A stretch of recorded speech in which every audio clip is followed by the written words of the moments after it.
If everyone could please rise for the Pledge of Allegiance. Allegiance to the flag of the States of America, to the republic, one nation, under God, indivisible, with liberty. And thank you everyone for attending our meeting this evening.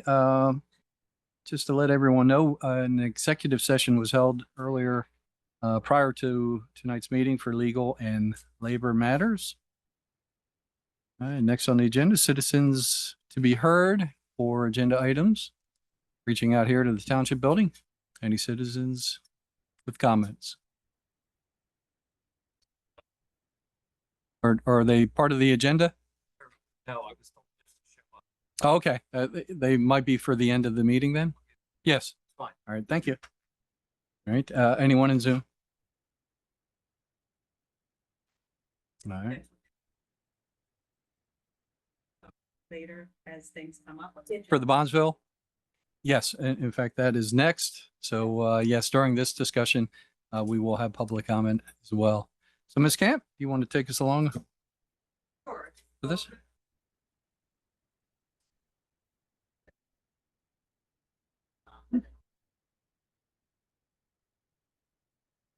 Yeah, do we have the mic on? Just make sure.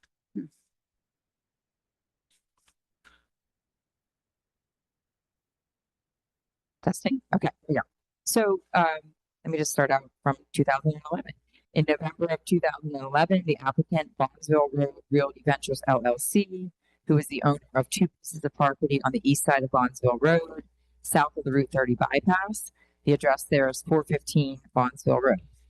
They filed a petition to amend the zoning ordinance to allow what's called a senior independent living facility in the R4 district. In August of 2012, the Board of Commissioners enacted an ordinance which changed the zoning to allow that use in that district by conditional use. The applicant then filed a conditional use application, and in December of 2013, the Board of Commissioners approved the zoning for the senior independent living facility subject to various conditions. After that, the applicant went to the zoning hearing board and obtained special exceptions for various encroachments within the floodplain and riparian wetland buffer. So that decision was rendered by the zoning hearing board in December of 2016. After that, the applicant filed preliminary land development plans. The Board of Commissioners on September 14th, 2017 granted approval of those preliminary plans subject to 20 different waivers that were granted. And at that time, the subdivision land development ordinance contained the stormwater management regulations. So many of the waivers that were granted with the preliminary plan dealt with stormwater management designs. In June of 2018, the board then granted approval for the final land development plan, again with various waivers relating to stormwater management and SAUDO, and also subject to various conditions. In May of 2023, the applicant came to the township and indicated that they would like to reduce the height of the building and reduce the density. That conversation really didn't go anywhere. In June of 2023, the applicant came and asked the board to agree that the plan was could still be built based on the ordinances in place when it was approved. And the board did not take action on that request until May of 2024. And at that time, the board did agree to extend the conditional use approval, but did not agree to allow the plan to continue to be vested based on the ordinances in effect at the time the plan was filed. So the state law, which is called the Municipalities Planning Code, what it says is that once a land development plan receives preliminary land development approval, the applicant has 5 years to substantially complete public improvements on the plan without having to worry about changes in the ordinance. That did not happen in this instance.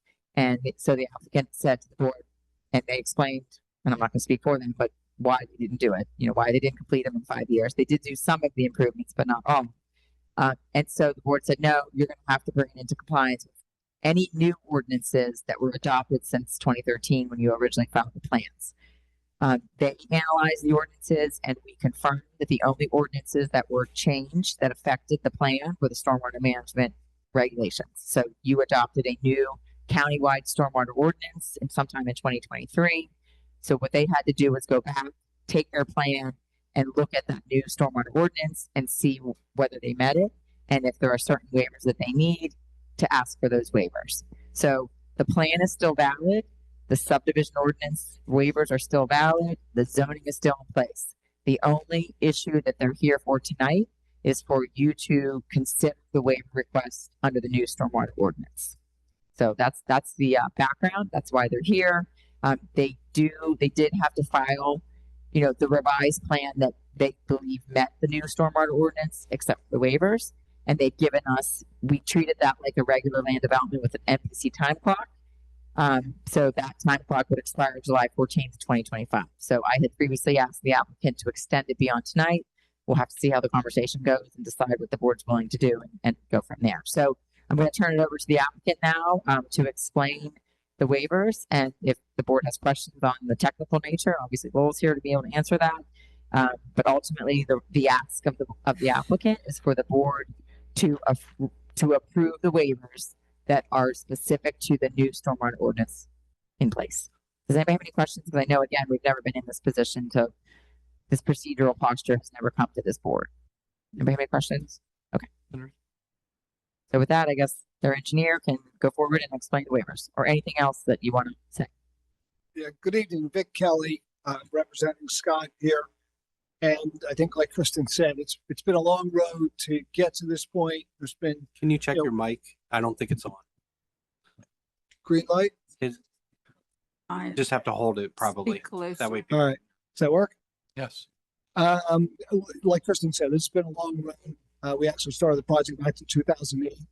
And finally, Scott started construction in 2017 or so, graded the basins in and brought in some fill material. At the time, the basin was constructed the same way that it's designed now. So a lot of these waivers are kind of follow up after the basin has actually been installed and has been stabilized out on site as part of the grading permit back in 2017, 2018. So a lot of it is kind of house cleaning items. Some of these waivers are like technicalities in the differences between the BMP manual with the conservation districts and the ordinances, and also the section changes. So if when they were in Saudo, they may have had a different section, or they definitely had a different section number versus what they are now in the new stormwater management. So we can run through this if you have questions, or we can hit everyone. I'm not sure how procedurally you want to handle all the different waivers. There's a fair number of them, but again, kind of just hit one at a time if you like. Whatever. Why don't we go one at a time, just to get an explanation of each. Thank you. Okay. Just I have a question. I tonight we're only looking at waivers that have to do with the stormwater management, correct? Okay, Yeah, we were able to. Because there's curving and sidewalk. yeah. That was already. Yeah. And we're doing tonight. Right, but I think they included that, but those were already granted. And I think I explained to Lowell and Ray that based on the law, and I did research, it's not like, the only, anything that still remains in your ordinance that has not changed, and if a waiver was granted, that waiver is still in effect. Okay. It's new ordinance requirements that were not in effect at the time they filed the plan, and that's what they've identified into the stormwater. And I believe and Lowell, you probably know better than I do, Alan may have included these based on whether the section numbers changed or whatever. So it may have been curved section 402, now it's 405, something along those lines. I'm not sure, or it was just trying to be all inclusive, the old abundance of caution. And then the Saudo change. Okay. Then I'll just jump right to the sections that refer to stormwater. In our review letter, or our waiver request letter of June 6th, on the third page, we have the stormwater management waivers. Stormwater. Page In the page. page 4. Starting with G, stormwater section 135.301T. The I'm sorry, grading, what letter? G. G? Okay. Page 4. Page 4. Thank you. I thought, yeah. and Okay. This essentially has to do with first of all, the basin is designed with a drainage area of about 1.2, 1.3 acres. So a very small detention facility for the site. It's a 3-acre site. It's a very tight, constrained site. There's floodplain on one side, wetlands on the other side. So it was essentially, we were trying to make sure that it would fit within the parameters. However, some of these setbacks are intended to enhance the water quality before it gets into the wetlands or the floodplain. And the grade that's required is for the detention facility, which has that same function. So we're requesting that the setback, instead of being 50 feet from the top of bank of the water bodies, let's see, the proposed was 50 feet from the top of the water bodies to the basin, we're reducing it to 10. So again, this is part of the water quality enhancement of the basin itself, which is adjacent to the wetland area. Okay. The second section is 305, 306, the infiltration requirements. Right now, the site does not. We've done multiple tests out there. We had a soil scientist out there to check and see whether there's any infiltration happening on the site as it exists today, and there is not. So we are unable to get any, so we're not able to after construction. This is what we did, the planning commission letter, or planning commission, I think was helpful for you to follow along if you don't have a letter, and he can go, chronologically through that. That's what we did. And I just thought it was helpful to keep everybody on track. Okay. So, thanks. Okay, yeah, the infiltration requirements, we are asking for a waiver of that section due to the fact that the site soils do not accept water. So they don't infiltrate now, and they won't after construction. So what we've done is designed a BMP stormwater device, which complies with the conservation district requirements when you have these types of situations where you don't have infiltration. We add amended soils, planting, so you get evapotranspiration and that sort of thing for water quality. The next one is the 24-hour attenuation. Essentially, the ordinance says that you've got to infiltrate the volume for the 1-year storm within a 24-hour period. Obviously, we don't have infiltration. We can't do that. We use the evapotranspiration calculations to show that it evaporates and is absorbed in the amended soils within 3 days. So we're requesting a waiver from that section. The J is the stormwater cover assumptions. The ordinance states that you should look at the maximum impervious on the site. The intent of that ordinance is if you had a large residential subdivision and you build it with a smaller house, you were able to put on 5,000 square feet and you only built 4 at the time, you design your basin for the 5,000. Okay, so that when you put a patio on later or a deck on later, you don't have to come back and add more stormwater for it. In this case, our site, there's no place to expand any further. We're putting up an apartment building with fixed parking stalls. Everything is kind of cast in stone as we do it. So we know what the impervious coverages are, and the waiver request is to design the basin based on the actual impervious coverage. What would the difference be if we didn't grant that waiver? We'd have to over design for impervious that is not actually on the site. So for instance, we don't have the site plan up, but there's the southeast corner is all floodplain. So this area here is floodplain. This area here is wetlands. We'd have to assume that there were some impervious surfaces in there and design the basin accordingly.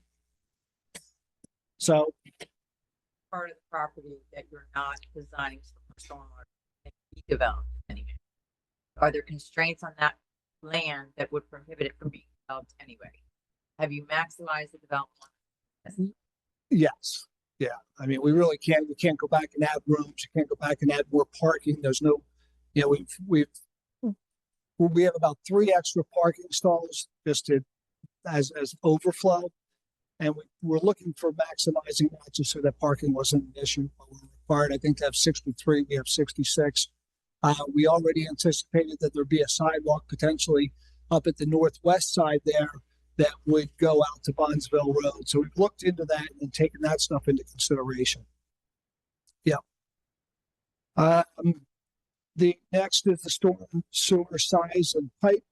For discharge of the basin, we have a 12-inch.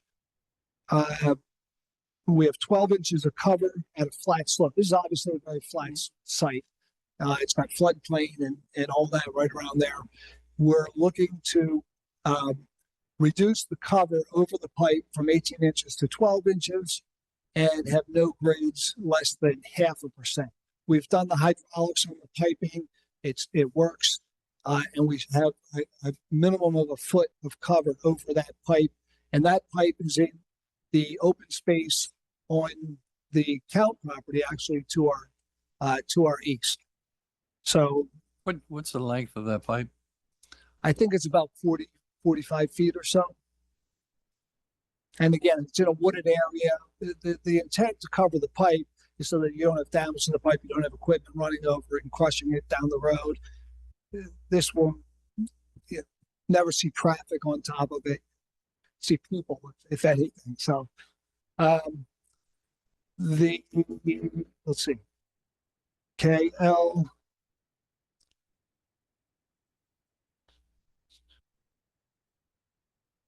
This is the same, essentially the same thing. The 100-year, 24-hour under full development condition requests a waiver to permit the stormwater basin design on the actual impervious. So it's just kind of restated from the earlier cover assumptions in a different manner, just for the 100-year storm event. So again, we aren't able to develop in the floodplain area. We're in the wetlands area. We have the actual impervious cover, so we designed accordingly. All right. Okay. Totally within the lot lines, design and construction to preclude discharge onto the adjoining neighbors. Again, where this site is located and as part of the conditional use, we requested that the township give us an easement to discharge into the open space that is to our east, and the township granted that as part of the conditional use. In this, we're just kind of summing it up in the waiver request. And is the top of the berm width, and it's kind of a standard. Make the basin berm 10 feet wide at the top. That applies if you have a 200-acre drainage area or a 1-acre drainage area. Unnecessary in this case, our basin is about 3 feet deep. We have a 5-foot top width, and that's the basin that was actually constructed back in 2017 to those specs. So the need for the berm width is not needed in this case, given the small area and the site constraints. Same thing with P. It's kind of getting in the weeds on the design of the basin riser that is the outlet structure for the detention basin. Again, this is a small couple of feet deep basin. The ordinance requires that the bottom slope deep be 2% so that you don't have standing water. That contradicts what the BMP manual requests or requires for rain gardens and that sort of thing, where you have a flat bottom so the vegetation can grow, you absorb the water, and you have the amended soils. And that's how rain gardens kind of thrive, is that they hold that water in spot and then they evapotranspirate it. Wait, did I jump out of order? Basin riser is the outlet structure. We're requesting a waiver to allow the basin riser within 0.2 feet of the top of the berm. I believe the ordinance required a foot from the top of, or 2 feet from the top of the berm. Again, we've run the hydraulics on this thing. It functions as it is. And given the small drainage area and the proximity, it's unnecessary for that full 2 feet. The emergency spillway, the ordinance requires that it be built out of concrete or grass pavers.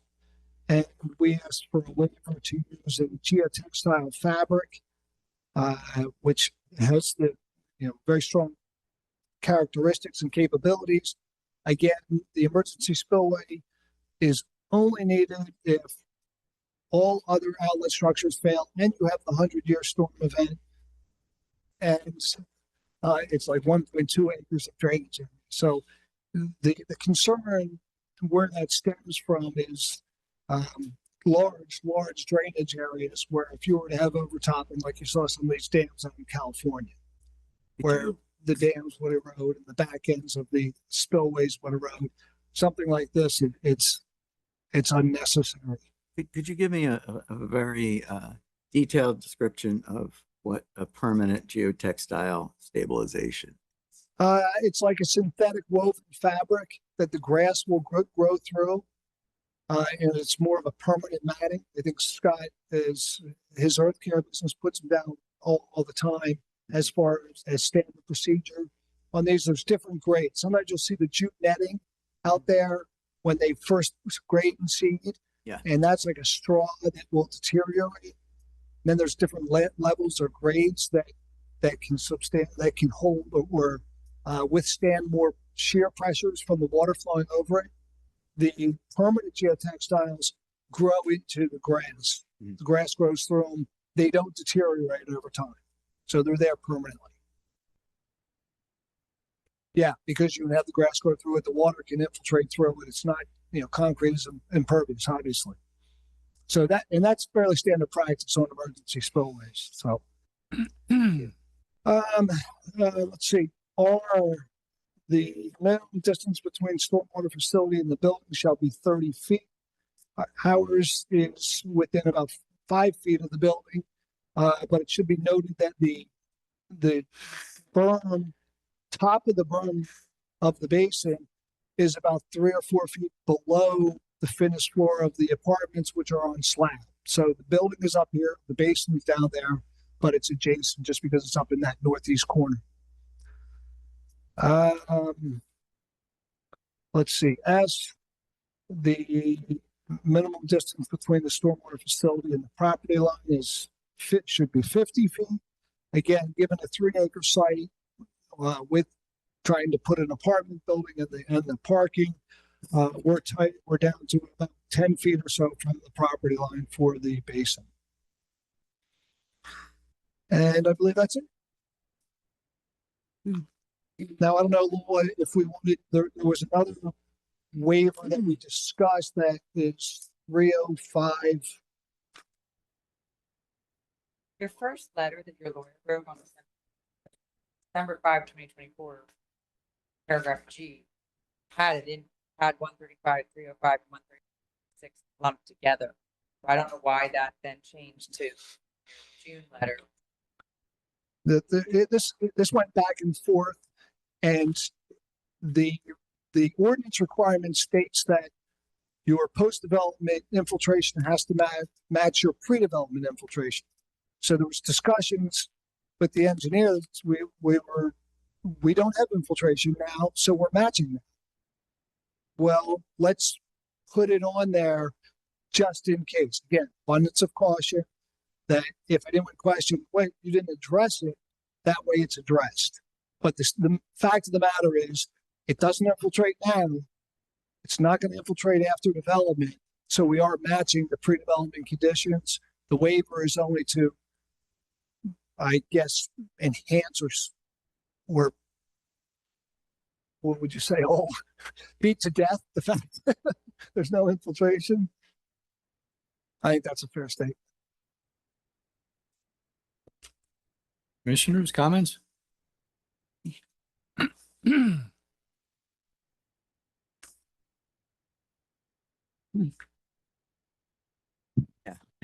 Go ahead, Mark.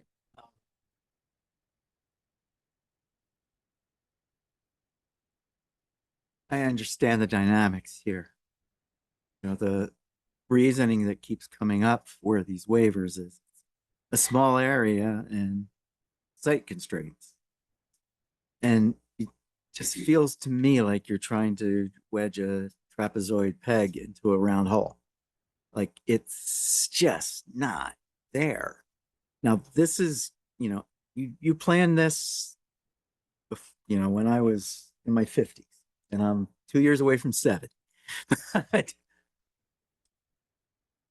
Just the thought of you have this small space and that the idea never arose to put parking under the building and then, you know, try to get it height.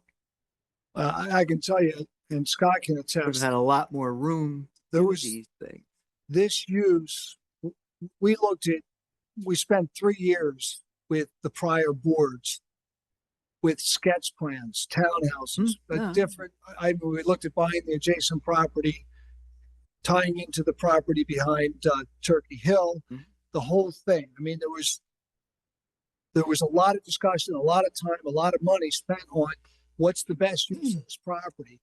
And that's when it was determined that the section was written for the age restricted apartments specifically. I wasn't questioning that. I know, but the end result is what it is, based on that, based on the conditional use, based on the fact that we know that it's only a 3-acre site. You take 50 feet around the perimeter of a 3-acre site, and you have an 1.5 acre, you know, or a 2-acre buildable site. So I'm always ramming this with the Lincoln Highway Commission that I'm on, and the plans for Lincoln Highway, that when you don't have space, you go up. You don't waste any time with impervious putting in parking lots. Again, this is all done a long time ago. right, But but there was also a height that- restriction. So you put parking on the first floor, you lose the height, or you lose the units, and there's That's how I would has have to gone work about all it. the way around. I would have gone about it that way. Yeah. But that doesn't matter. I have just so many concerns. I see these people sitting here, and you know, there's a reason why these numbers were picked. And you know, it's a 3-acre site. You want to go from 30 feet to only 5 feet on the minimum separation distance. It's just, it's very hard for me to, I understand, but I also understand that the basin that is out on site now that exists, that was constructed, was built based on all these waivers and was installed and is there. understood. But if you're, and this doesn't matter at all because I have no legal authority on this, but if you're coming to us now, you would have not gotten any waivers because we've seen what happens to Count Township and its residents as our storms get more intense. Look what we had yesterday. We had to shut down a couple, we were rescuing people out of cars. I mean, I get it. I know where you are, but at the same time, nothing really bugs me more than, well, those guys 10 years ago said, all right, we're in a very different world today than we were in 2012. That's all. I'm good. Shut up. Comments, Mark. Good comments.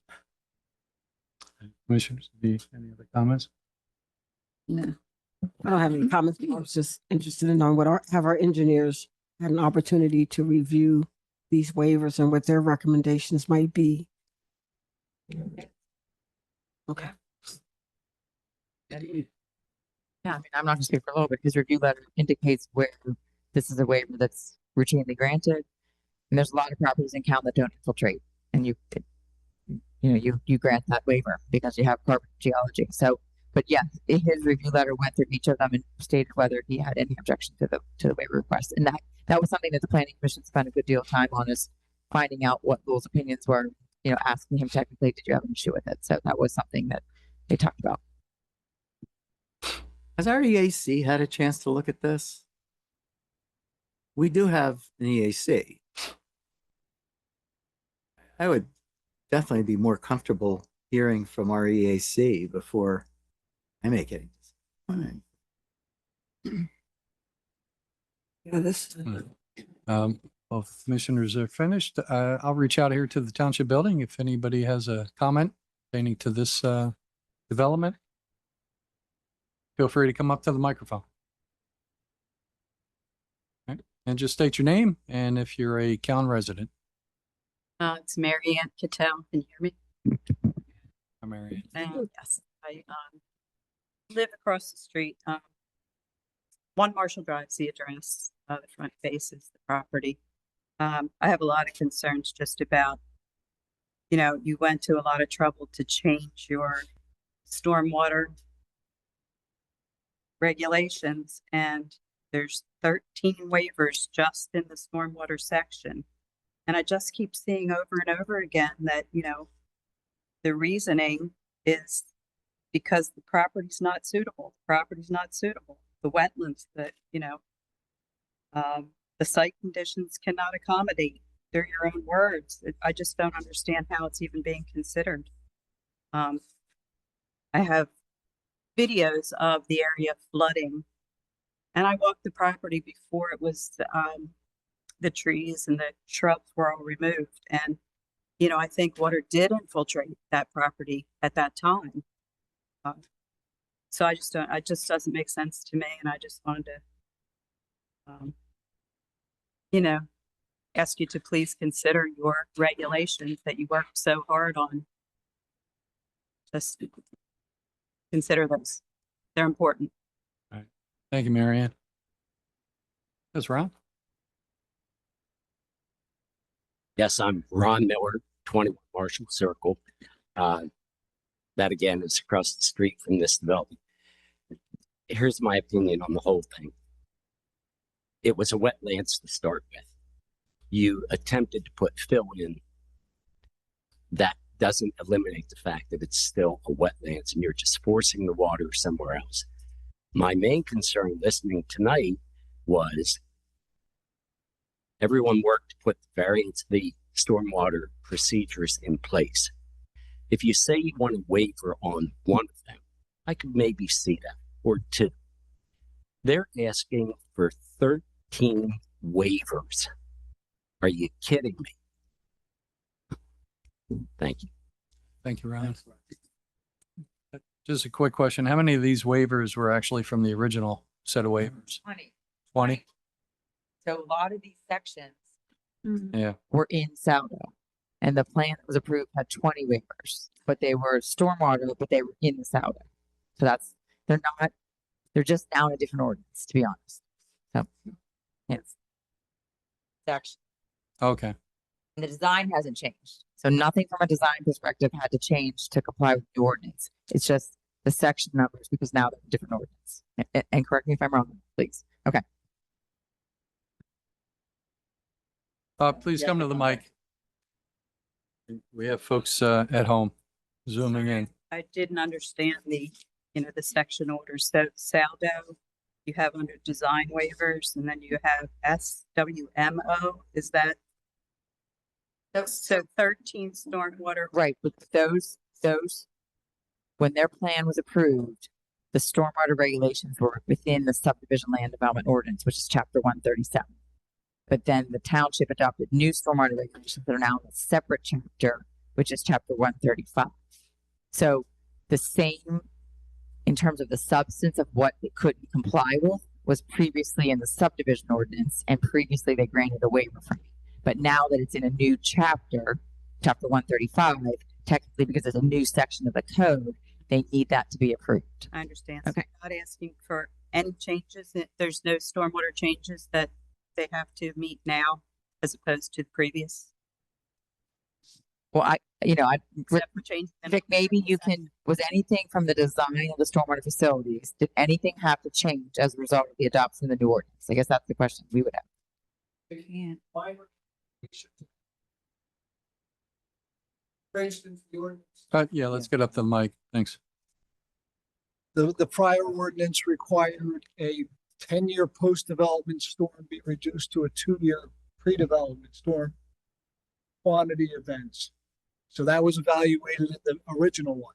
The new ordinance requires a 2-year post-development be reduced to a 1-year pre-development. So that evaluation has changed. So there's been some, again, it's really fine tuning the basin that's out there that exists there today is the same basin that was designed 10 years ago. So, And all the, Vic, make sure I understand this. What you're saying is that the design of what you're actually hoping to construct has not changed, but the analysis that you had to do to prove to Lowell that you're meeting the new ordinance is what you had to do. You had to go through that exercise to demonstrate that what you had on the plan meets what's in the new chapter 135. Is that a correct statement? That's correct. Okay, just want to make sure I'm clear on that. Thank you. I guess I'm just not understanding that why they would have to come back then just because the numbers are different, but Because can I explain? Because it's important. So the law says that when you get preliminary land development approval, the developer has 5 years where they're protected from any changes in the ordinance. So if they had built this site out fully within 5 years from when they got preliminary approval in 2017, we're done. Right. But because they didn't, what the law says is now, hey, you had your time. The ordinances were what they were. We can't change those on you because you've invested money and time to get there. But when you don't do it in 5 years, for example, if the board had changed zoning, had changed the, said it's no longer R4 and now it's I1 and that use isn't allowed, they wouldn't be here. They wouldn't be allowed to do their plan. But they had to tell us, and we confirmed what ordinances were adopted from 2013 up until basically when they submitted their plans at the beginning of 2025 that have been changed that affect their plan. And the only ordinance was this adoption of a stormwater regulations, the chapter 135. So that's what they had to show. Everything else on the plan, the ordinances are still there, they're still in effect, they still can build the plan. They just had to demonstrate that their plan, the design of their stormwater meets these sections in section 135, which is now that new ordinance. That makes sense? I think so. And that's why I said it's a little, we've never been in this, at least for as long as I've been here, we've not been in the posture of having somebody come back and say, hey, I had to update my plan. So it is a little confusing, for sure. So this originated in 2011. That's when they came in asking the board to change the zoning to allow the use in the district. Okay. Just curious, why it hasn't happened. Sure. Come on up, Scott. Well, as we all know, COVID hit, and that really shook up the world. Obviously, it shook up my plans. I would like to say first and foremost, thank you for volunteering the time, and I think you guys are all fine people for what you're doing. I will also say that I really have tried to extend an olive branch and try to work with the township in many different ways and facets, and this is where I'm at right now. So I respect what you're doing, but please understand that I would have had this building built years ago had it not been for COVID. I mean, I think that there's even a note on the plan we were supposed to start in May of 2020, and we all know what was going on in 2020. Mm-hmm. Thanks, Scott. Just very quickly, I just wanted to say I agree with a lot of the concerns you have, and I'm not sure who you asked to consider going over it. The plans as well. Our EAC is the Environmental Advisory Committee. Council. Oh, okay. That's all. Council. Just wanted to check that. Thank you. Any other questions here in the township? May reach out to Zoom. Any hands raised?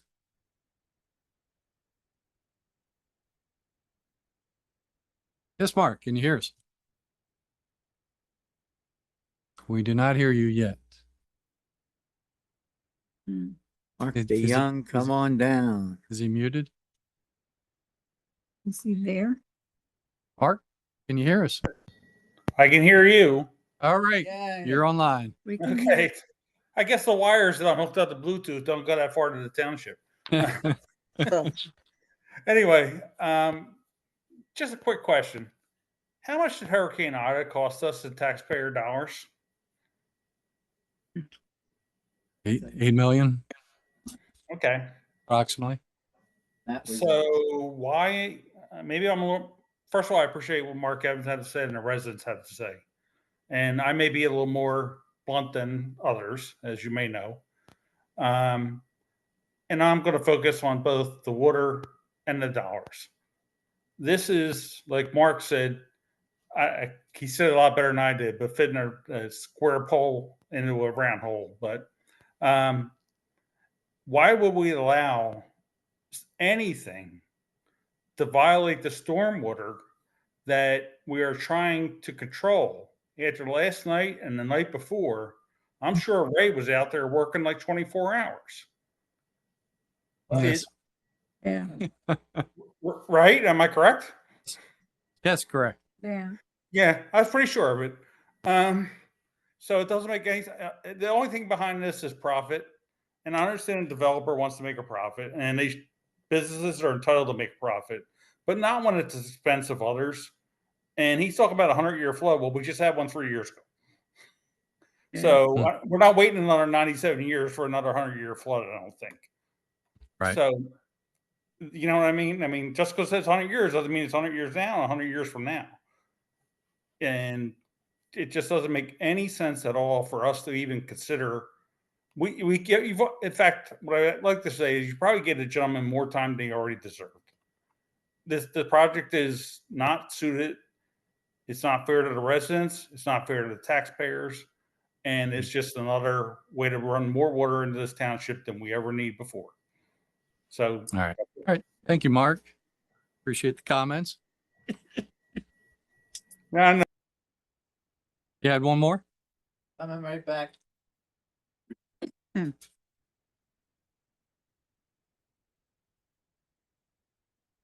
Sorry, I didn't mean to cut you off if you had a third comment.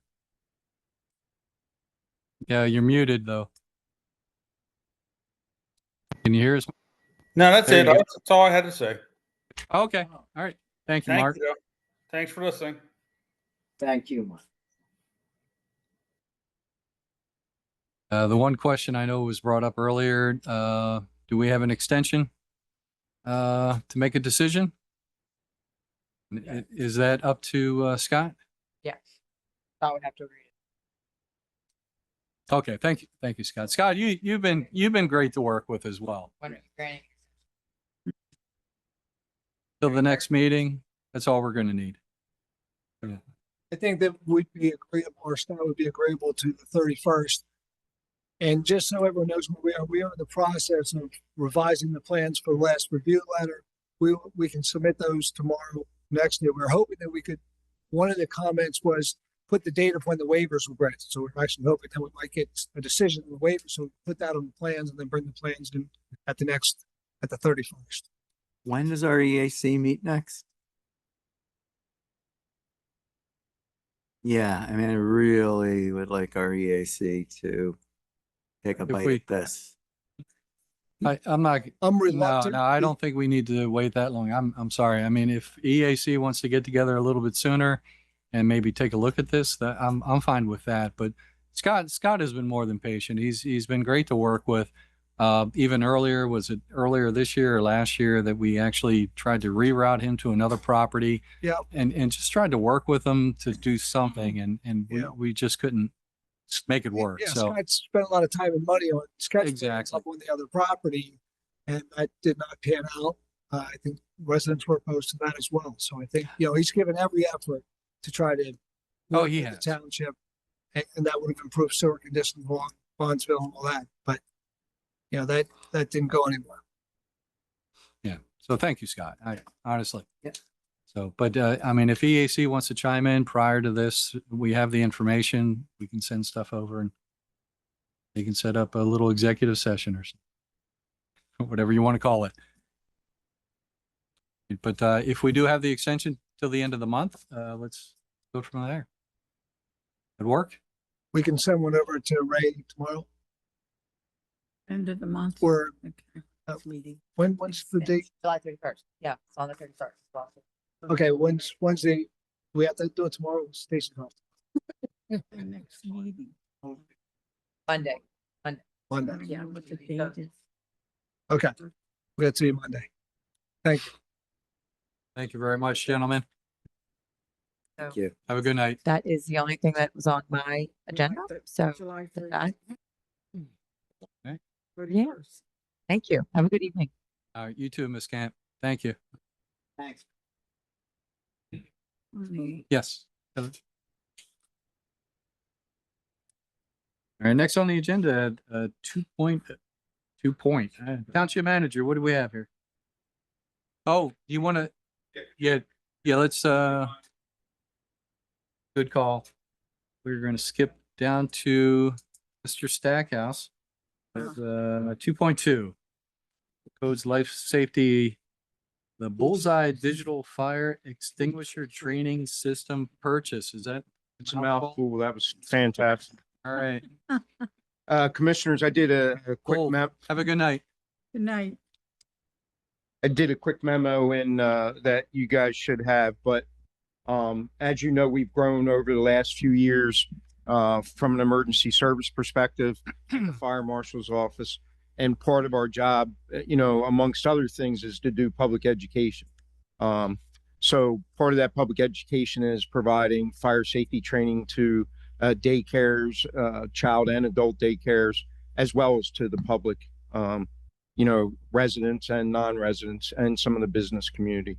The other thing we, have always wanted to do was also provide fire extinguisher training. It has been difficult to provide that because the props are expensive, as you'll see here in a second. They're very expensive. They're very expensive, but they do last as long as they're properly maintained. They last, basically forever, to be honest with you. So we also have a need again with our staff. The police department carries fire extinguishers in every vehicle. The sewer department, public works does, but none of those people receive training on those fire extinguishers. So while it's great they carry them, we've never really been able to, provide that proper training. With this device specifically, we would be able to do that indoors. We can take it to public events. There's no fuel. Some of the other props that are a little bit cheaper, they use propane, so obviously can't do them inside. It's additional equipment. This basically folds. It's basically a TV and extinguishers and a control box. So it's really, at this point, we've saved enough money and put enough money aside in the capital budget that there is money in our department's capital replacement stuff that we would be able to purchase that out of that account. Mm-hmm. Question, Ray, would it only require one fire extinguisher device to? It's nice you've seen that. Yeah, because I'm like, you're talking about doing like the whole township, basically in every department, in every division. So why wouldn't you ask for more than one? Well, because this is easy. And again, we can run, that's a very good question. So now, like if I did fire extinguisher training with a gas prop or just a regular fire extinguisher, it takes a lot of time. It takes a lot of time, creates a lot of mess. With this device and only using one, we'll be able to run 30, 40 people through. After we do a short video presentation, we'll be able to run 30 or 40 people through in 20 minutes. So you could do the training in-house? Yeah. Oh, yeah. And we would just come here or? Correct. Or we can take it as an example to a daycare. Right. We can take it to a daycare, teach the staff. Right. It creates no mess. We can do it indoors. It's just, and it's expensive, but one would more than do us well to provide that training. So in a couple more years, you just come back and ask us for another one if you need. That could, the way we're growing, potentially. Yes, thank you. The way we're growing, that may be the case. All right, thank you. Commissioners, any other comments on this? Question? I'll reach out here to the township building, and anyone in the township building interested to ask Ray a question, feel free. Ron, I know you have a bunch. He's up for it, Thumbs up. You yeah. agree with it. All right. Anyone in Zoom? None at this time? All right. Well, no further questions. Entertain a motion to authorize township manager to sign a, am I reading this right? Yeah, contract with Whitmer Public Safety Group for the purchase of the digital fire extinguisher training in the amount of $15,980. So moved. Second. So moved by Commissioner Young, second by Commissioner Tindaro. All in favor, say aye. Aye. Motion passes 5-0. Thank you very much. You look so well. Chief, are we ready for you? Okay. We'll head back to 2.1. Conditional hiring offer.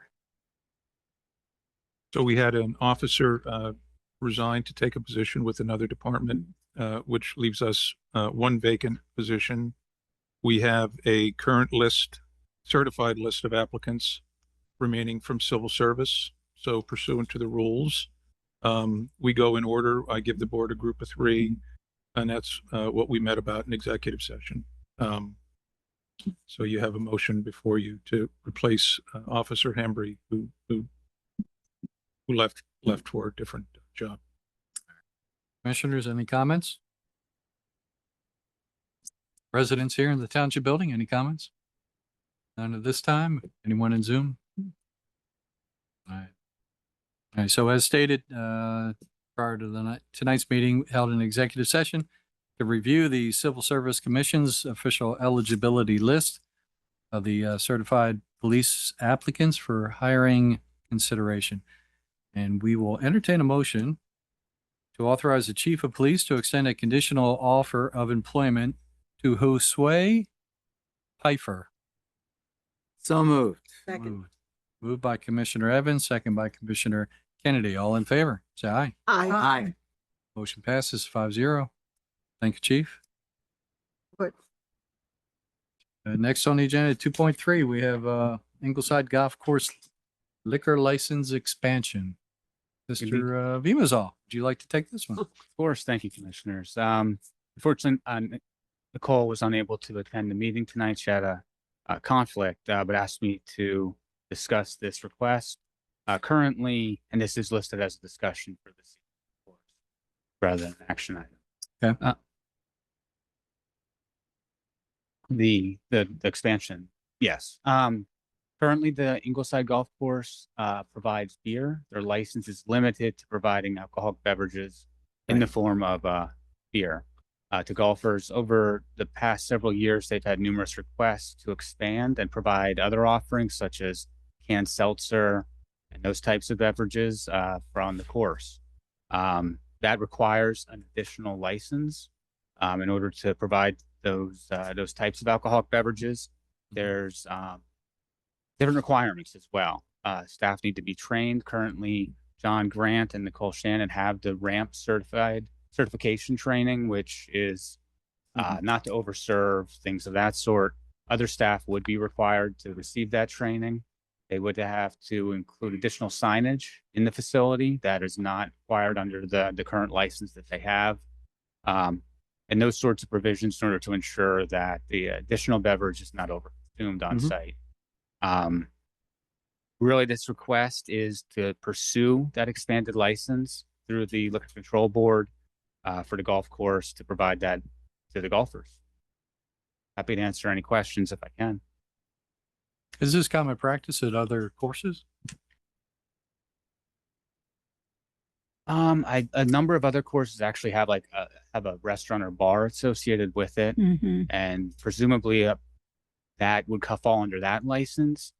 I'd have to look into see if other municipal courses that do provide alcoholic beverages would have the expanded license or not. I do not know off the top of my head, but I can, for the next meeting, certainly get an answer to that. Commissioners, any questions, concerns? I would say most municipal courses still have a banquet hall. Their Right, license which they don't. would Would fall also under that. apply. Mm-hmm. Think of Marple's municipal. Mm. They have a Yeah. a banquet hall, basically. Okay.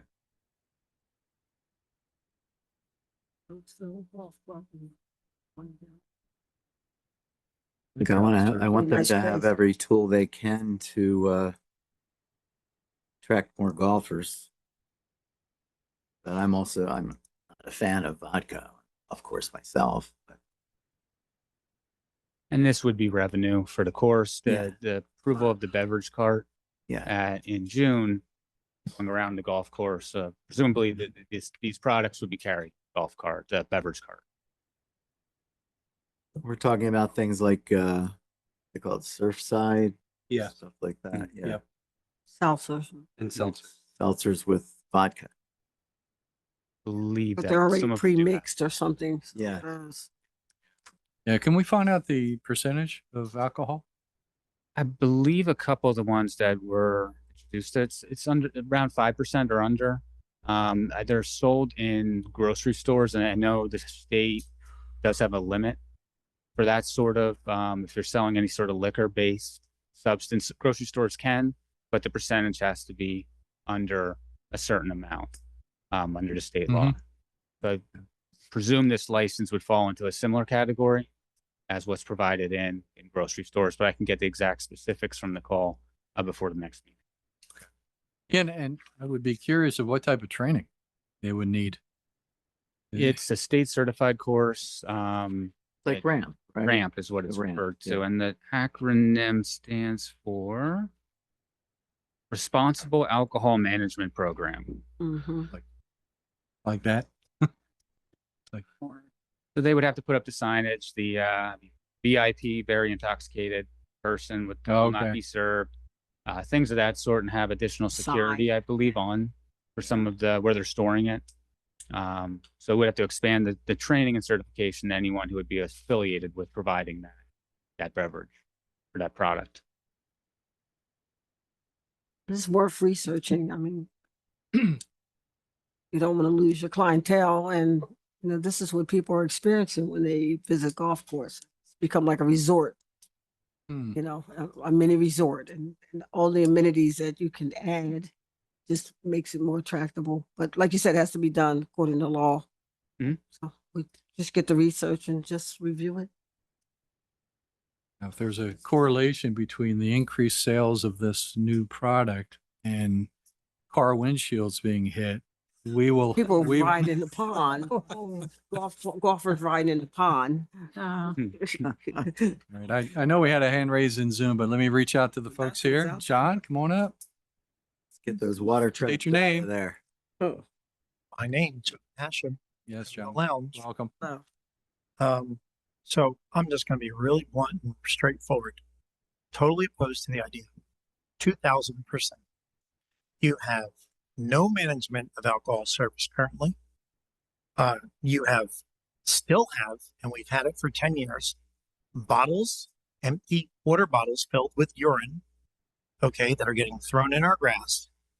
You now have a cart that I don't know if you're selling alcohol in the cart or not, but everyone seems to have forgotten one small thing.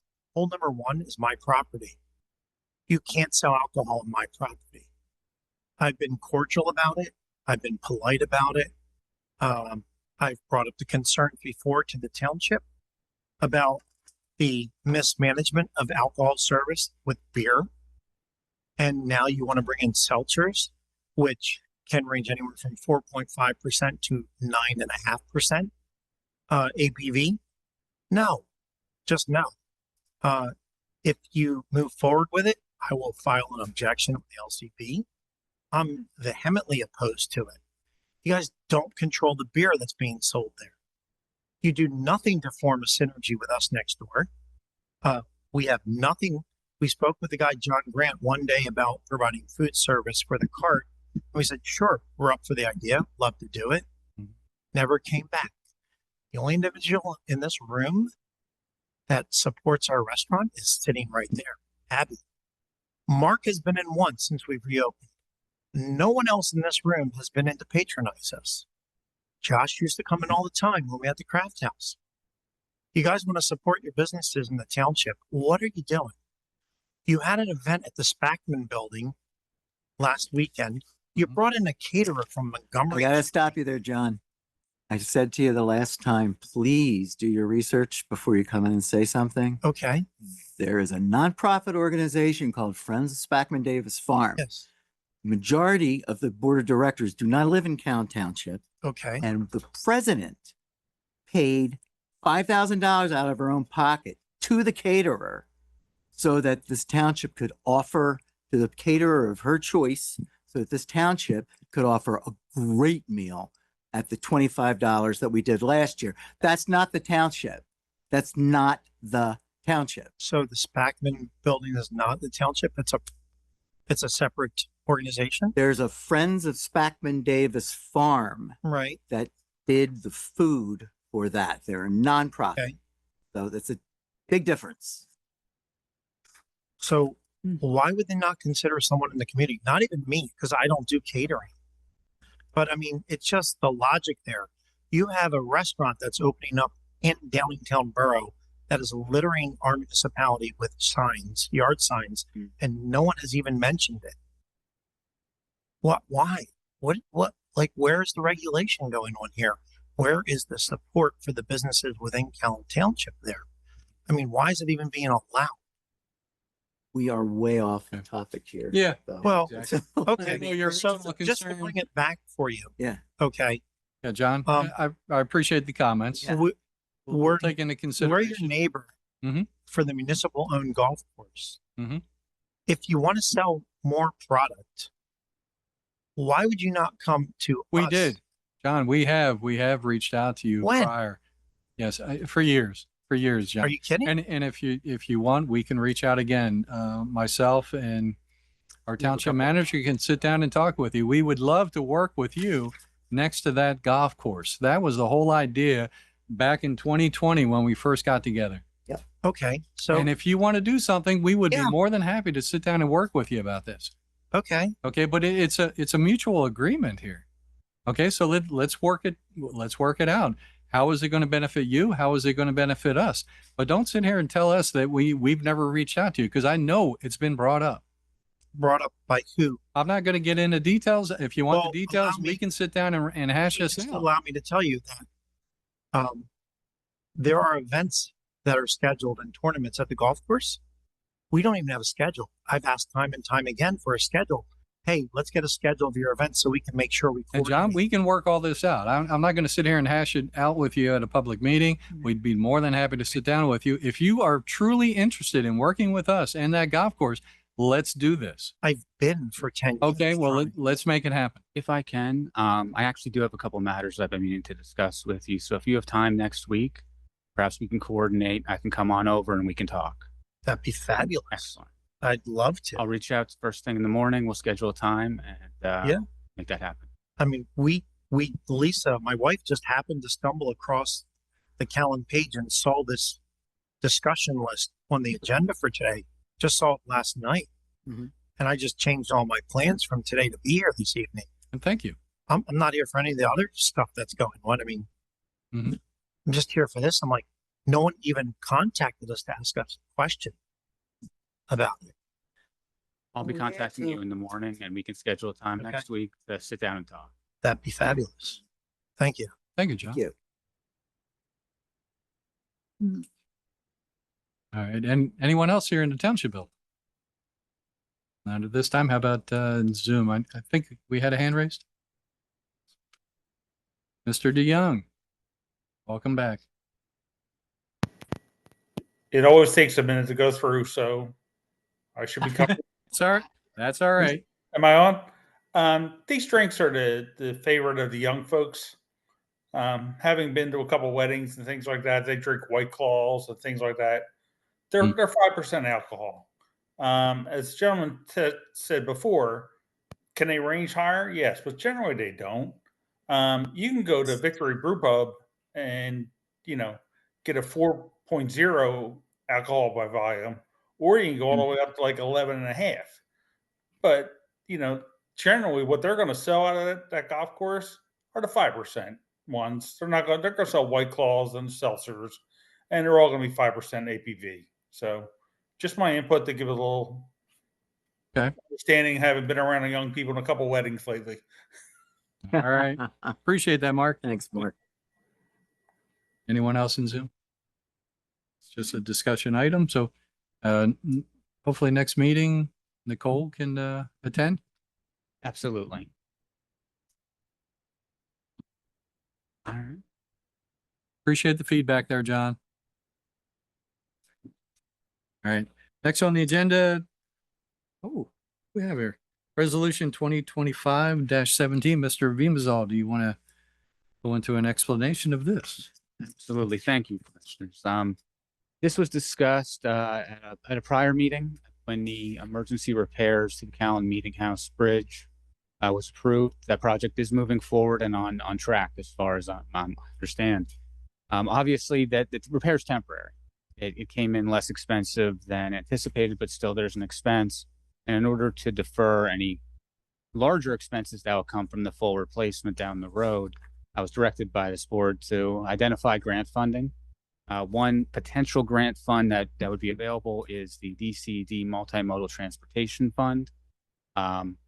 As pedestrian movement, sidewalks, trails, and the like, especially in relation to the farm property, we'll be submitting an application to expand the bridge, the new bridge, in order to accommodate potential pedestrian movements along the roadway. Mhm. Did not make sense to replace the bridge without expanding it. Thank you. Thinking ahead. Trying to get ahead of it. This will be a bridge that will be in place for a long time. The grant is due at the end of the month, working with Ross, waiting on a cost estimate for what this could look like. So I don't want to hazard a guess at this time until we have formal data back, but we will be completing that application and submitting it by the deadline. The resolution before you this evening is a requirement of the application process. We would just need to attach it demonstrating that the board would like the township to apply for this. Commissioners, comments, questions, excitement, Let's do it. jumping up and down. My question, let's do it. Yep.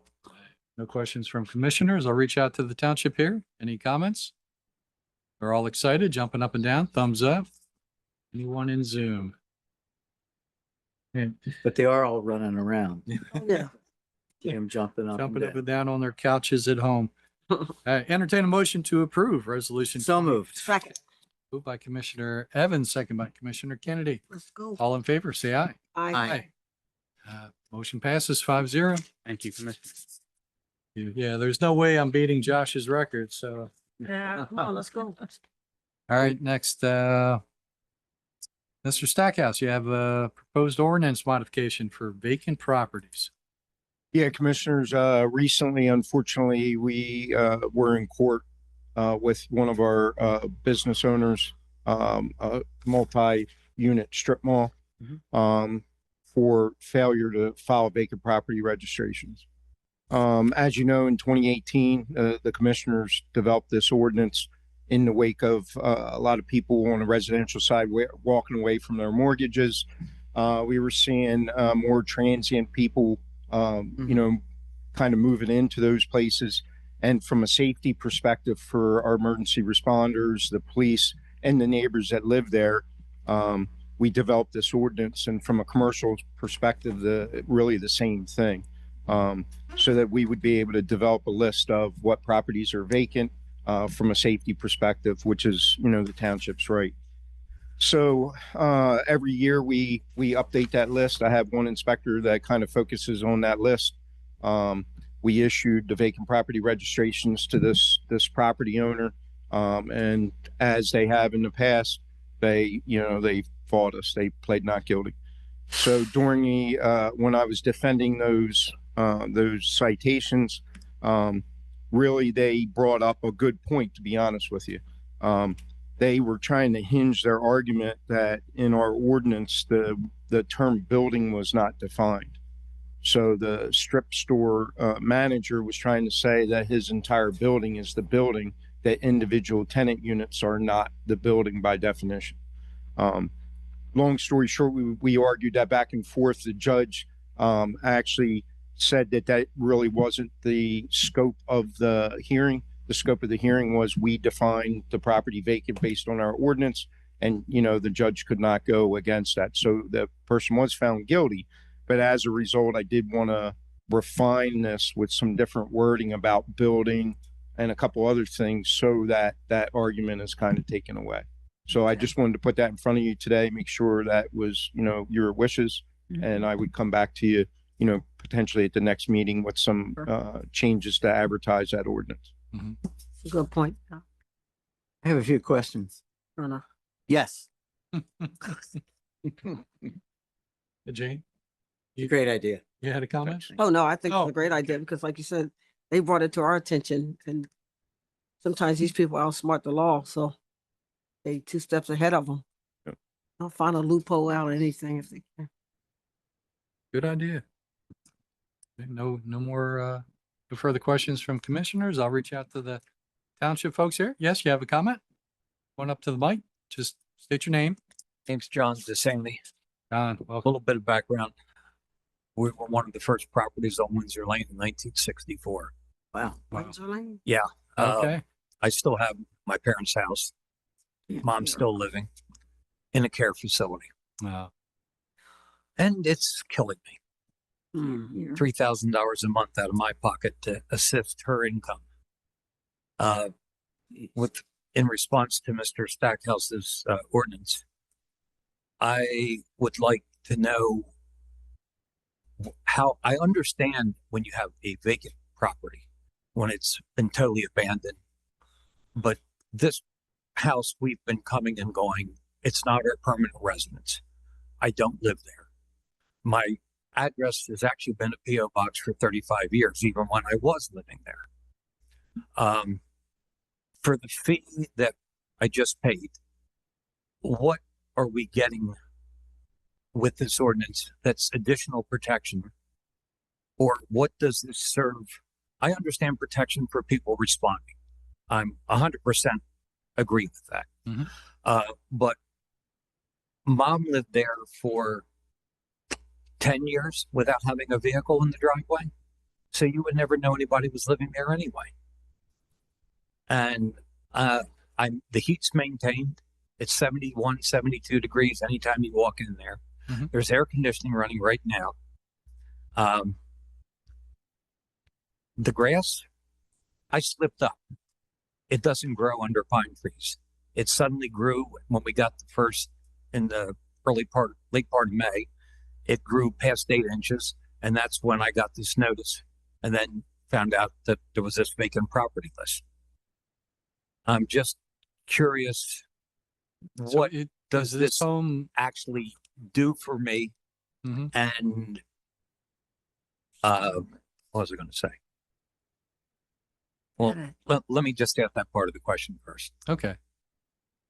Ray, you familiar with this? I am. I am familiar. I'm familiar with Mr. DeSantis. I've actually, me and Mr. DeSantis have had a fairly good relationship since 2021. Okay. When I believe I think that's the first time. Absolutely. I'll explain. He wrote me a letter about piles of covered stuff in front of the garage. I had a storage container in the driveway. It was referred to as a dumpster. I was moving stuff out of the house. I would go to the P.O. box. I see this letter from the township. And, when you see those kind of letters, you instantly go, ding! I got one too. Get them too. And I called him. I called him on the way down. Yeah. There was a gentleman that was a friend of mine. He had his brother forced him out of his mother's house. He put it up for sale. He had nowhere to go. I said, stay at mom's house. The heat's on. Everything's there. Until you can get somewhere to go, stay there. And little did I know that he was partially hoarding. And he was bringing home extra lumber and stuff from where he worked, piling it up for his place that he was working on. And I called Mr. Stackhouse and said, I'm heading there now. If you want to meet me there, we'll get this resolved. And that was the beginning of our relationship. That's how Ray starts all his relationships. The hazards of the job. Yeah. That's his wife. I guess back to Mr. DeSantis's point, and again, the commissioners know, while it's very difficult in a municipality with, 55,000 people and growing every day to take every single situation by itself. So when you have ordinances like this, are there going to be certain situations where it may seem not fair, or the cost may seem, high? The answer is yes. Obviously, we discuss that all the time when it comes to even building permits, stuff like that. The problem is it is very difficult, again, when you have a population that's ever growing, to say, well, if it's this situation, then we'll let that go. Now, I do that every day, working with people, as I have with Mr. DeSantis. With the storage container in the driveway. He said, I'm not worried about that. You're fine. And the person that was living there, technically that's a rental, but Mr. DeSantis explained the gentleman is down on his luck. It wasn't long term. So I did not make him get a rental permit. And there were no funds transferred between Mark, not involved with the township, but Mark, the gentleman that was living there, and myself. Okay. I would just stay there. It's better there's somebody there than there's not. Because, you have people that drive by, look at a place, eyeball it. Next thing you know, they think they're going to squat. But in this case, that's the problem. Again, this may seem not that fair to Mr. DeSantis, but there's other properties, as the commissioners are well aware, because we've had those conversations, that you know, it starts that way, then it becomes an abandoned, because there is a difference between an abandoned property and a vacant property. Right. An abandoned property, you know, we make people board it up, or we board it up and charge, you know, lien the property. There's condemned properties that we have the same issue. But the whole point is, it's not for Mr. DeSantis' safety. It's again for ours. The cost is number one, to cover the cost of us identifying that, the paperwork to do it, and then us to keep track of that. And again, it may seem, again, for this particular individual, it may seem excessive, but we have to apply that all. It's the same cost, whether it's a commercial, whether it's a residential. You know, again, it's hard to have that sliding scale if Mr. DeSantis' comment is specifically about the cost. Well, no, it's not about the cost. It's more about, I was surprised, first of all, by the letter. I didn't even know the ordinance existed. And the property doesn't look like it's vacant, other than the fact that there's no vehicles coming or going. Well, that's the problem. Again, as the township grows and staff grows, we're out in the community all the time. So we do know when people are coming and going. And again, no offense to you, but there are times that the property does look vacant. You know, or what if, again, I'll be honest with you, my inspector that identified this, never asked me anything, which is normal these days because we are very busy. So he didn't just pick that randomly out of a hat. I'm not going to mention his name, but he came off a little super aggressive with me initially. Needless to say, by the time of our second phone call, we were joking and laughing. So, and again, not for this conversation. We can have a conversation about that, but that's because, again, we do have a lot of people, and people will argue with us all the time that my property's not vacant. Well, understood. Understood to a degree. All right. Do you have other stuff on the agenda? There's some things I would like to ask and go over. Well, If we we're can. almost to the point of public comment. So if you want to hold off for the other items. Some more business to Okay. do here. That's fine. Okay. Thank you, John. All right, so no further questions here in the township building. Anyone in Zoom for this vacant property? Okay, so this was a discussion item. We can bring it up at the next meeting. Yep. Or an action item. All right. Moving right along, board minutes to approve for June 26th. And for some reason, I was not here. I do remember that. Where were you? Okay. We were done before the meeting started. 20 minutes, you missed it. It was 8:22. Can you believe that? All right, well, I'll entertain a motion to approve the minutes. Second. Moved by Commissioner Young, second by Commissioner Evans. All in favor, say aye. Aye. Aye. And I will abstain, so it passes 4-1. All right, Finance Department checklist to approve. Any 401 or is it? 4-0. 401? Okay. Passes 4-0 and one abstain. Thank you. Minutes. Check run. What do we have? 54,243 to 54,290. Any comments? If not, entertain a motion. Second. Moved by Commissioner Young, second by Commissioner Tindaro. All in favor, say aye. Aye. Aye. Checks have been approved, 5-0. All right. Meat and potatoes, board liaison. We'll start with Park and Rec.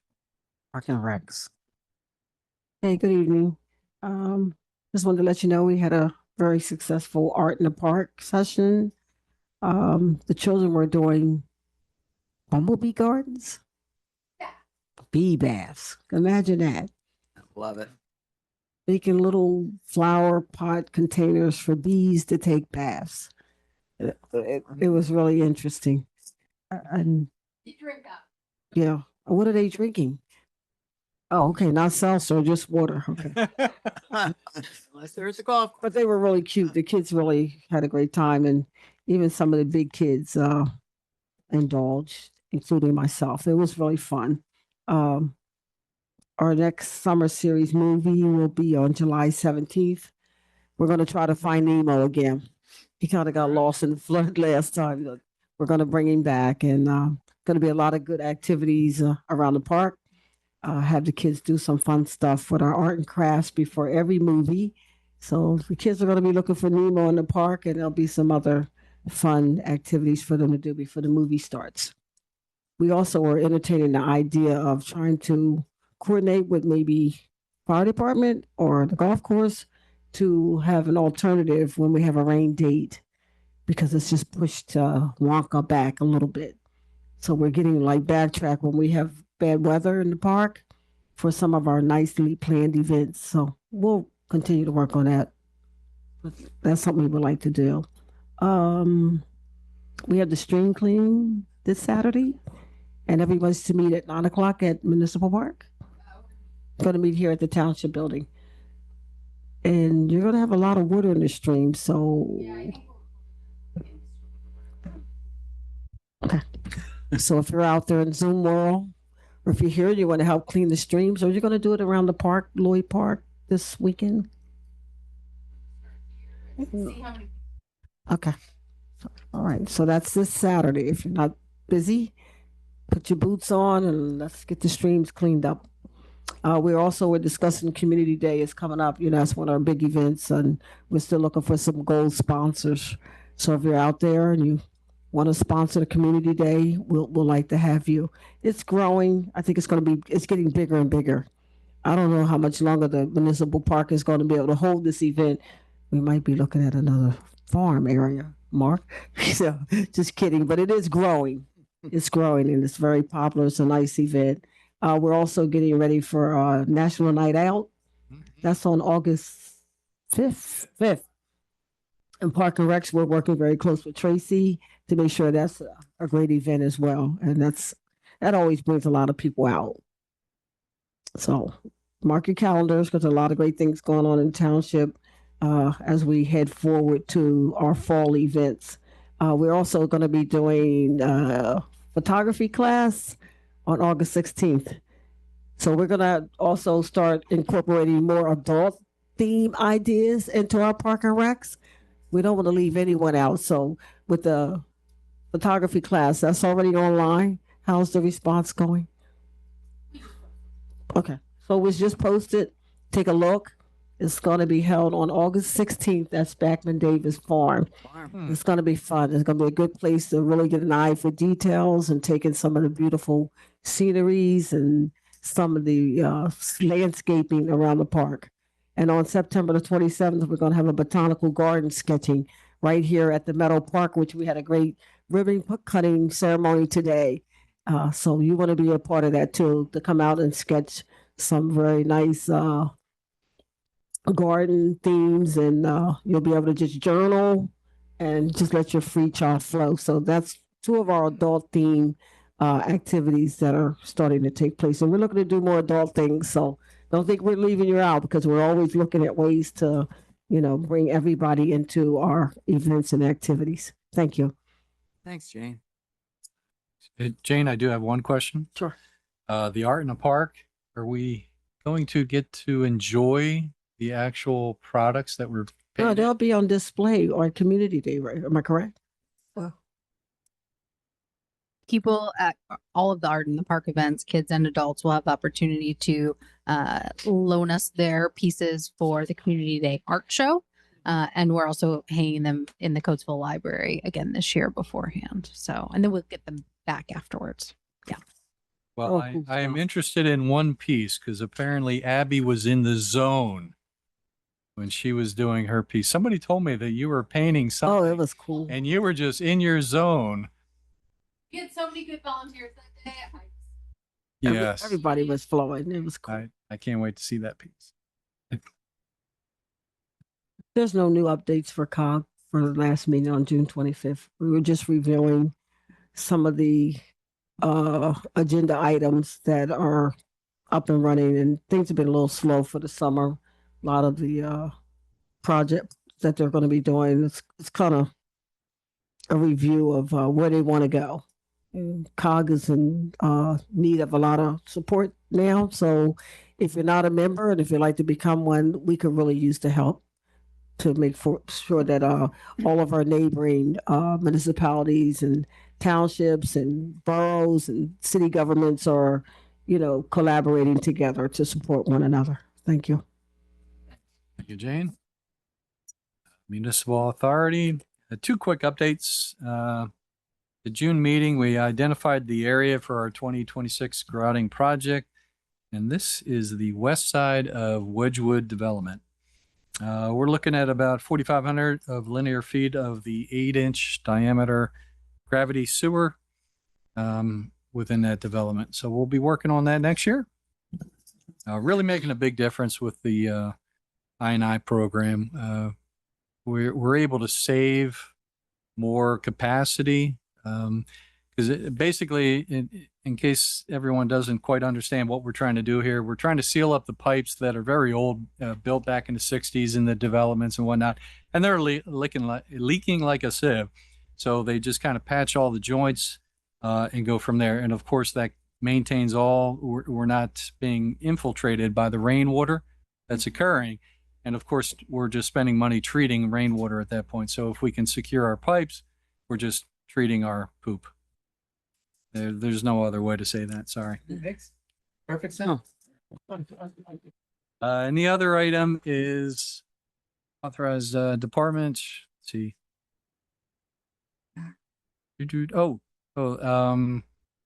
Yeah, we authorized the department to work with Gilmore and Keystone Engineering Services to begin the detailed design work for the Kings Grant Pump Station electrical update project.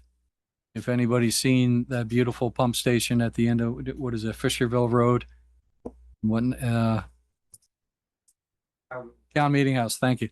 All right, right there. Basically updating the pump station up to the latest NAC code. So, and that is it for Municipal Authority. For DARA, same usual update, just continuing with the design for the expansion and modernization of the project. And Fire Board, I do not believe we met since last meeting, so we can move right on to Historical. Well, thank you. Our last meeting was just focused on crossing our T's and dotting our I's for the picnic. That was a great success. We had like 200 people there. We had great band. The food was outrageous. I mean, everyone seemed to have fun, and our elected officials who came out read the declaration, the volunteers. I mean, really, that house is shining, and it looked great. I gotta thank everyone at the township who worked on that. We did have a reporter from the Daily Local there who published a picture of the longest table in picnic table in Chester County, and I look forward. There's more to come, I'm sure. Bless you. Thank you. Our next meeting. Oh God, cars were great. The vintage cars. Yeah, people just gave. That's the thing. When people just give their time or their talents or their possessions for the day, and asking for nothing in return, just is what makes a township really beautiful. A community. It makes a community. We will be meeting next Wednesday, or it's our regularly scheduled meeting, where we'll be doing like a postmortem on the event to see what we learned, because there's always learnings, even when something goes well, how we can make it better next year. We'll also be looking at some of the proposed changes to the historic preservation ordinance. As soon as we can get that tied up and get it on to the planning commission and the board and county to get it passed, the sooner that's done, the sooner we can apply to be a certified local government. And as a certified local government, it opens us up to a world of grant opportunities. And we have an opening. If anyone wants to join. That's it. Yeah, that picnic was incredible. I'm hoping everyone had a chance to check it out on Facebook. Beautiful pictures. I love the fact that the one family brought blankets and chairs and truly turn it into just a little family picnic. That's what it's all about. You know what's cool about that? Hmm.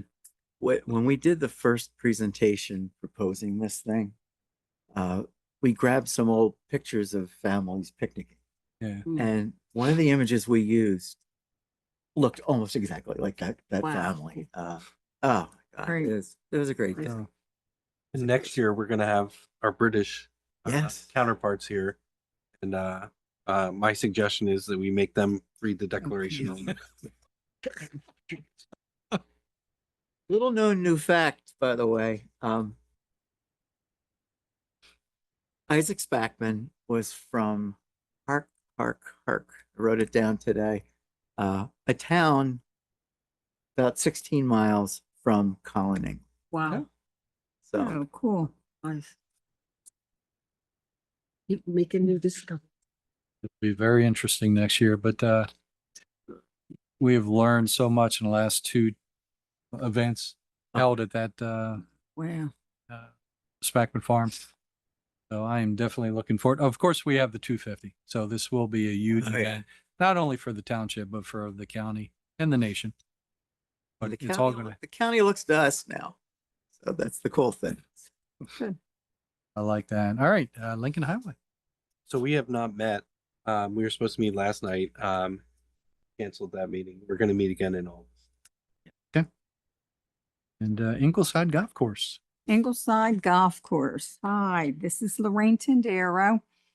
And to bring you up to date, club membership is available with discounts to our Callan residents, seniors, juniors, family, and veterans. May and June revenue and activity were very strong. The new food and beverage heavier golf carts are ordered and will be generating revenue soon.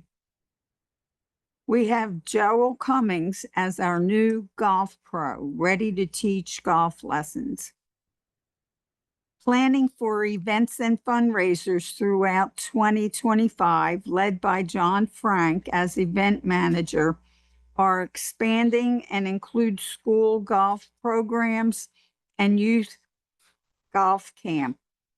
Using Ingleside as their home course, fundraising events and benefits are hosted at Ingleside. A Halloween event is in the planning. Golf course improvements are providing greens ready to play right now, and all facilities are in great condition. All internal bridges have been replaced.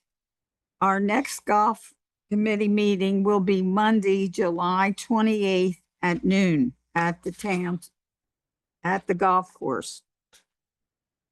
Great job, Nicole, and the entire Ingleside golf team for implementation of a robust 2025. The weather is improving, so come on out to play Ingleside. That's it. Thanks again. Thank you, Lorraine. You're welcome. Additional business. Need this time. Wedding Zoom. Oh yeah. Let's get through public comment. We do have some public comment here. Well, let's get to John. Well, you're both named John. I'm sorry, but yeah, let's no.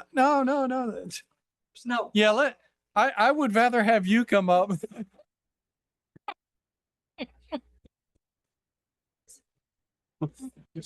John understands. The other John understands. So yes, please come on up. Okay.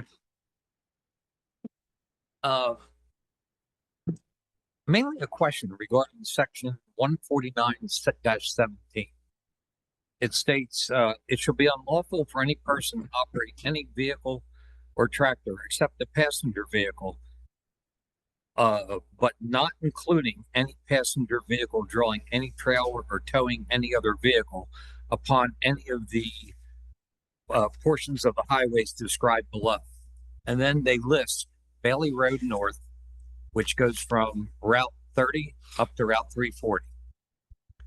Humpton Road from Route 340 to Bailey Road. then here's the clincher. Municipal Drive from Route 340 to Humpton Road. Yeah, where does that connect? It doesn't exist. Yeah.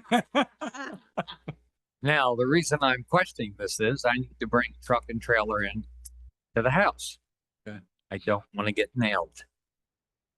Coming out municipal? No, I used to come in with a tractor trailer off North Bentley Road. But because at that time the bridge was out of municipal here. right.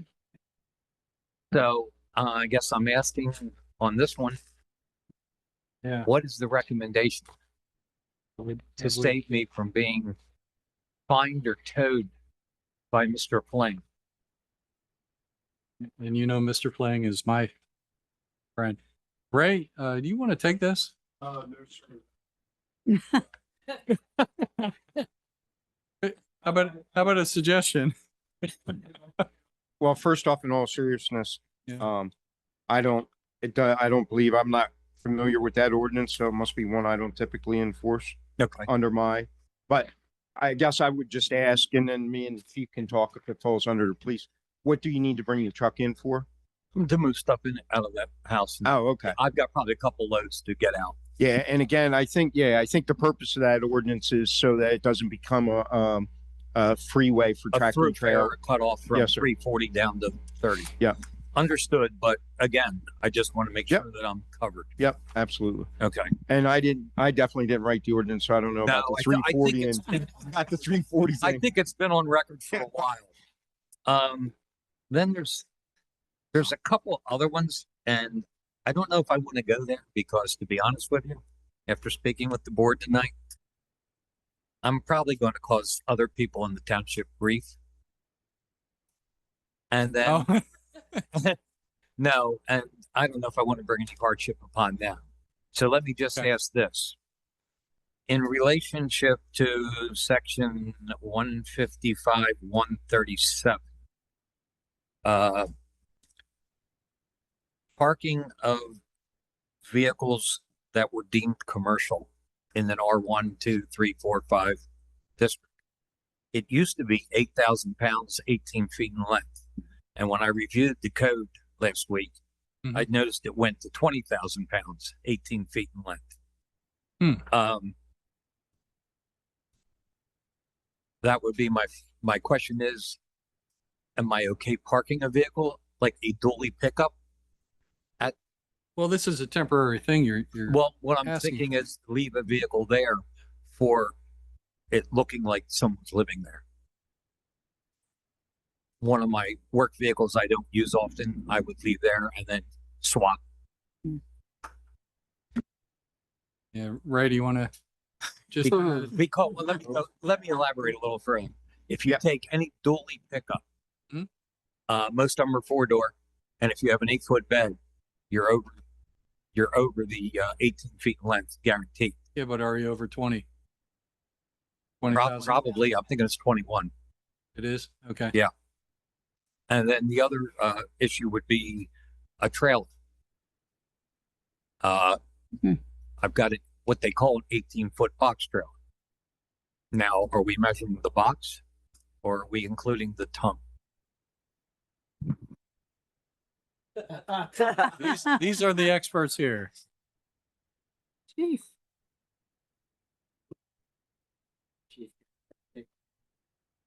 It's difficult to Chief, answer. a let me just hypothetical. advise you, I do happen to have my state inspection license. So I understand the codes really well. The vehicle code, that is. Yeah, I mean, the parking section in the vehicle code is about 3 pages. And there's clear violations that stick out. Parking too close to a fire hydrant, parking too close to a stop sign. Right. Or a walkway, pedestrian walkway. You have the letter of the law and you have the spirit of the law. Okay. And I know the issue of parking and parking commercial vehicles on township streets, that's come up at prior board meetings. And the position of the police department is if it doesn't obstruct traffic or create a traffic or safety hazard, Okay. we're generally pretty flexible. Okay, I wouldn't, this will be parked on private property. I'm not talking about parking Off on the street? Yes. Then No.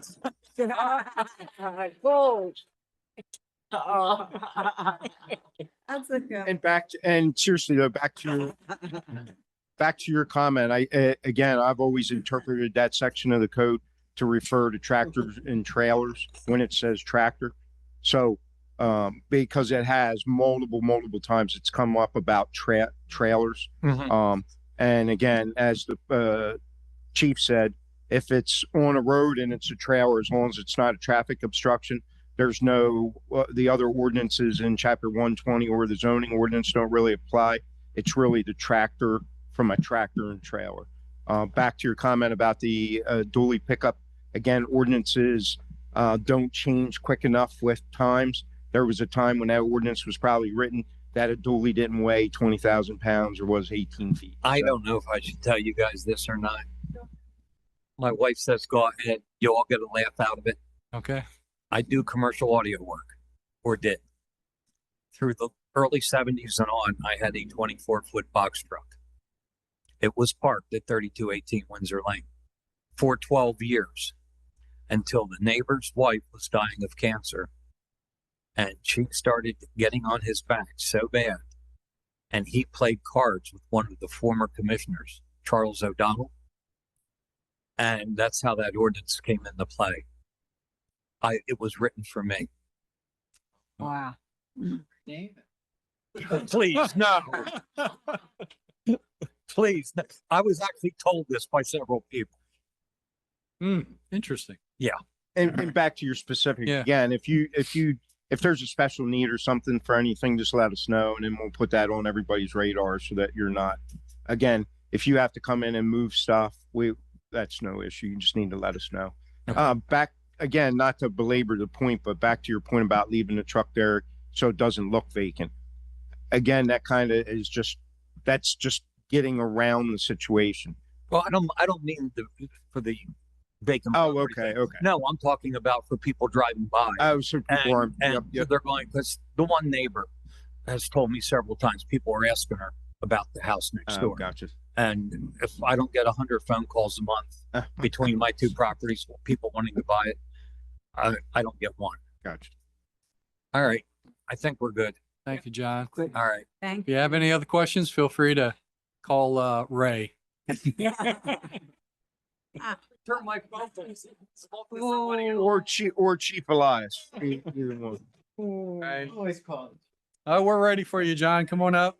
Yes, Are you ready for me? we're always ready. Okay, as I'm sitting here, I just happened to pull up the zoning ordinance update from meeting number 13 of May 15th. And there is a proposed zoning district called Recreation and Entertainment. Anyone care to elaborate what that's about? Because as I look at Callan Township, it's a zoning district of one. Guess who? Me. And the golf course. A zoning district of one privately owned property. Mm-hmm. So it was to get you out of residential so that you could do more with the building. But it actually limits me. I mean, I had expressed to the board before, and I'm expressing it again. I would prefer to be in Thorndale Village Center District, whatever you call it, the village. That makes way more sense and gives us the ability to put mixed use in the property, which Ray has told me time and time again I cannot do. You guys are further restricting me with that proposal. All I can put in there is a restaurant. That's all. That's not all that's in there. No. I don't recall off the top of my head what's in there. Well, and John, you own a historic property, and once this ordinance, the historic preservation ordinance, is passed, one of the things that it promotes is reuse of historic properties. Put you in a much better position. please explain how, Mark. You know, Because you tag me as historic, then my come- value goes down, believe it or not. Unless the township would love to buy the building, which I've been asking you to do for such a long time, and reincorporate it with the golf course, and then you'll have a full banquet facility. But please elaborate. How do you think putting as a historic property is going to be beneficial? Reuse in the ordinance is promoted for all historic properties, which means that if you wanted to do different things in there, it opens that window up. And if you want more, come Wednesday night. Come to the Historical Commission Wednesday night, and I'll have everything in front of me. 'Cause So we're a historical building, but we're not on the historical list. We're not a historic or we recognized don't registered. currently have a historic preservation ordinance. We're Right. one of the few townships in Chester County that doesn't, which is shocking since this is where most of Western Chester County came from. It's Callan. Correct. So From we're that trying to very catch up to that. So we have a list of addresses that we think are of most importance to the legacy of Callan Township. You're talking, I think, about the National Register of Historic Places, which you're not on. And according to the state now, the SHPO, they're not so much interested in the National Registry anymore. They're interested in what townships feel are the most important pieces of their history. Come Wednesday. Is that going to open up funds to do work in the outside? When we get a CLG, it very well could. And this is something I have explained to you before. This township has to become a CLG, and then a lot of things open up for historic properties. But as long as we're sitting out here, you have to have historic preservation ordinance to become a CLG. And till we have the ordinance, we cannot become a CLG. So, Okay, how do I get notification of the zoning Public meeting. public meetings? meeting, it's on the website. It is, yeah. So that's advertised on the website? Yep. Okay. And what is Wednesday night, Mark? Your Historical Commission. meeting? Yeah. And where is that? Here. Here? I'll Or by try Zoom. to Or attend. by Zoom, you can do it by Zoom too. Okay. And that's on the website. It will be. It's not right now, but it will be by next week. All right, thank you. Thank you. Thank you, John. All right, any other public comment here in the township building? I'm hungry.